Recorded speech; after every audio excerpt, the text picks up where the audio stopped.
Dumulog na sa Korte Suprema ang dalawang mambabatas para pigilan ang pagpapatupad ng unprogrammed appropriations sa 2026 national budget.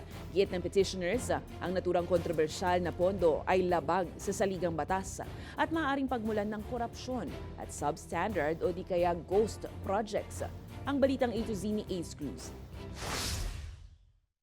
Personal na nagtungo sa Supreme Court sina Caloocan Congressman Edgar Erice at mamamayang Liberal Representative Laila De Lima para humiling ng temporary restraining order laban sa unprogrammed appropriations sa 2026 national budget ilang araw lang matapos itong pirmahan ni Pangulong Ferdinand Marcos Jr.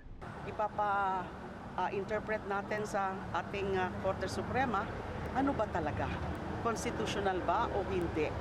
Ang pagkakaroon ng unprogrammed appropriations sa batas na tinatawag na General Appropriations Act.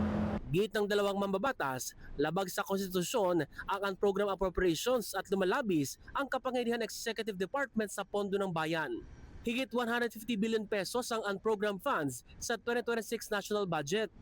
At yan yung nagamit sa pinakamalaking nakawan sa bayan. Di ba tinanggal yung mga mahalagang mga items sa NEP, inilagay sa unprogrammed funds.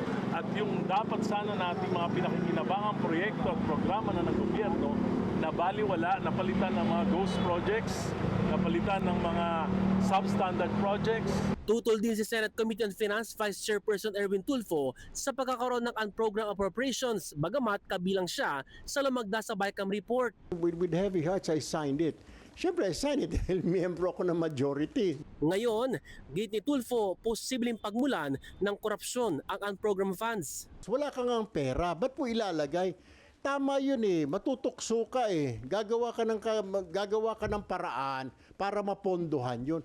Anya, target sa susunod na budget season ang zero unprogrammed appropriations, maliban na lang sa foreign assisted projects.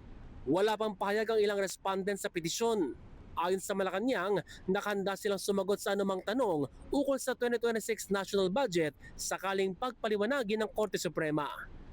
Para sa Balitang A to Z, Ace Cruz.